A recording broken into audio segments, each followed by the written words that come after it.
Hello, I'm Mrs. Vaishali Samant. I invite you all to Saraswati tutorial. If you like my video, please like it and share it. Today I will start new chapter, that is vectors. You have some idea about vectors, you have studied it in physics also. But some important things, elementary things I will explain here. I will start vectors today. Magnitude of a vector PQ. Any vector PQ, that is vector PQ, is this sign, modulus sign like this. PQ, this is a magnitude, or simply PQ without arrow. And unit vector along PQ is vector PQ divided by modulus of that, divided by length of that will become unit. Its length will become 1. Next important thing is triangle law. If A is this vector and B is this vector, see this direction. A is in this direction, B is this in this direction, then this is A plus B vector. This is called as triangle law. Now parallelogram law is if A and B are two adjacent sides of a parallelogram. If A and B are two adjacent sides, see A is this vector, B is this vector, then diagonals are first diagonal is AC. See, if this is B, because this is parallel and same magnitude, so this will be also vector B, and this is A, this will be A.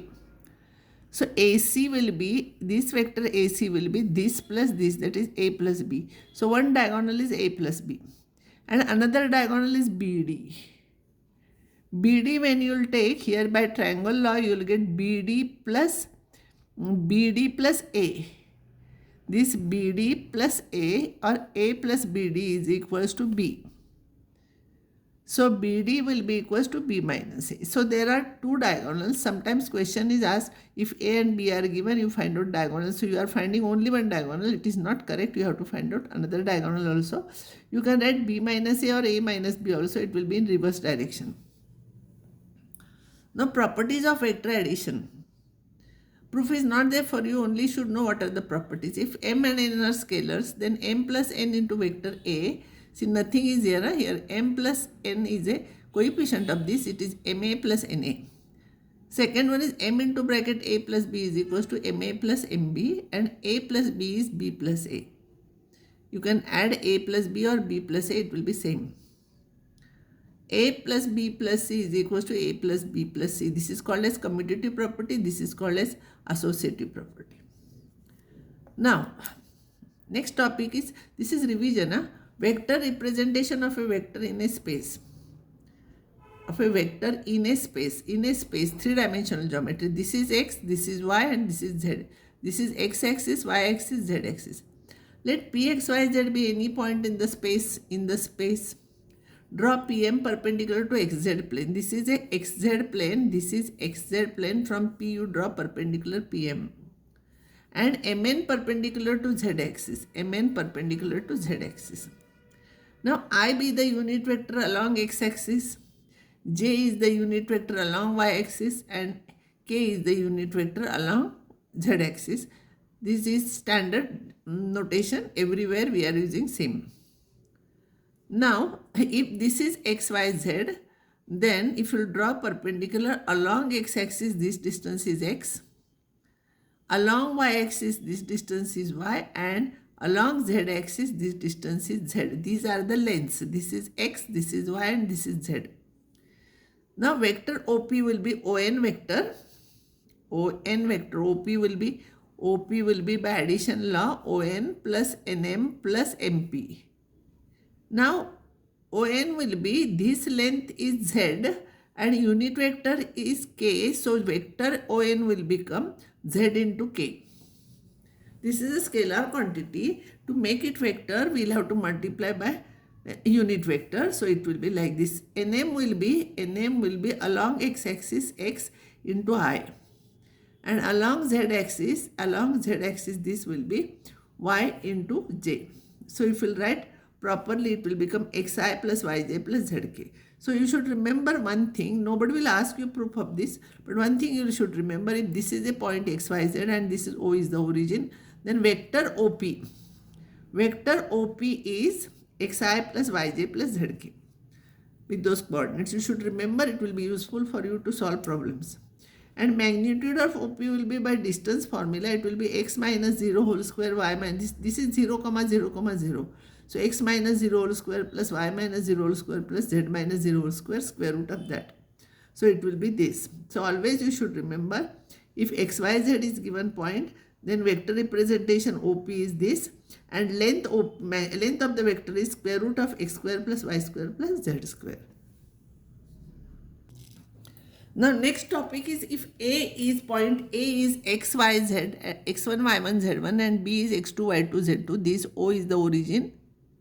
Let position vectors of A, x1, y1, z1 be A. So this vector be A, this be B, and these are the 2 points. Now just now I told you in previous page that if this is x1, y1, z1, then vector A is equals to x1I plus y1j plus z1k. And vector B is equals to x2I plus y2j plus z2k. We have proved just now. By triangle law, A plus AB is equals to B. A plus vector AB is equals to B. So AB is equals to B minus A. This is your B and this is your A. B minus A, it will become x2 minus x1 into I plus y2 minus the coefficients of I you take together, j you take together, k you take together, you will get like this. And by the previous result, distance AB, magnitude of that vector will be square root of this plus square of this plus square of this. So this will be useful to solve problems afterwards. Nobody will ask you proof of this. So if A and B are given points, then vector AB is x2 minus x1 whole square plus y2 minus x2 minus x1 into I plus y2 minus y1 into j plus z2 minus z1 into k. This is a vector AB, and then you can find out magnitude. Another important thing is, if A and B are collinear or parallel. If they are collinear, they are like this. If they are parallel, they are in the same direction but their magnitudes are different. So in that case, B is equals to k into A, where k is a scalar quantity. Will require this to solve problems. Similarly, if ABC are collinear, means in a same straight line, then AB will be equals to k times BC, because direction is same, only magnitude they differ. Another important thing is linear combination. I will define what is the meaning of linear combination. A vector A is said to be linear combination. Linear means first degree. Combination of B and C if A is equals to xb plus yc, where x and y are some scalars. If one more thing is there, D is there, then plus Z into C, where A and x and y are scalars. Linear combination. So A is a linear combination of B and C, means A is equals to xb plus yc. Now I will take one theorem and I will prove it. Nobody will ask you proof of this, but to understand in problems we are using this property, so I am doing it. Only try to understand what I have done. The theorem is, if ABC are non-zero, they are non-zero and non-collinear, means they are not in a line. Vectors in a same plane, they are in the same plane, then anyone can be expressed as a linear combination of the other two. We'll use this property while solving some problems. Now here, this is a plane. See here, this is a plane. This is vector A, this is vector B, this is vector C. I want to prove that any one vector can be expressed as the linear combination of the other two. Now what I will do, this is a given plane. So they are in a plane and they are non-zero and they are non-collinear also. They are not in a line also. Now draw plane pi, another plane pi parallel to this given plane. And AB parallel to A, AB parallel to A, BC parallel to B, and AC parallel to C, such that they form a triangle. So parallel, but magnitude of this magnitude will be different, but in the direction of A. So this will be, I will suppose it as XA. This is parallel to B, so I will suppose it as YB, and this I will suppose it as ZC. Now AB is equals to X into A, because they are parallel. Only magnitude is different because we want to complete a triangle. So sometimes this will be greater than this or less than this. It depends where the points are there. BC will be this, AC will be this, where X, Y, Z are scalars. Now by triangle property, AC is equals to AB plus BC. AB plus BC. So I will substitute from here those values. So C will be X upon A into A, and plus Y upon B into B, So C can, this is a scalar quantity, this is a scalar quantity. So C we can express it as linear combination of A and B. Because they are non-zero vectors, Z is non-zero. Huh? C can be expressed as linear combination of A and B, but it is written here uniquely. So I will show that there is only one way. So I will suppose that whenever uniqueness is there, you prove it by contradiction method. I will suppose there are two ways of writing alpha 1a plus beta 1b and alpha 2a plus beta 2b. Now subtracting, I'll get this. But these are non-zero, but sum is 0. So this must be 0 and this must be 0. So alpha 1 will be equals to alpha 2, beta 1 will be beta 2. So any vector can be expressed as linear combination of the other two uniquely. So there is only one way of writing it, because if I take two different, then these two values are same. Nobody will ask you proof of this, but while proving examples and all, we are making use of this. That's why I have done. Now I will stop here. Next time I will solve all problems based on this, whatever I have done here.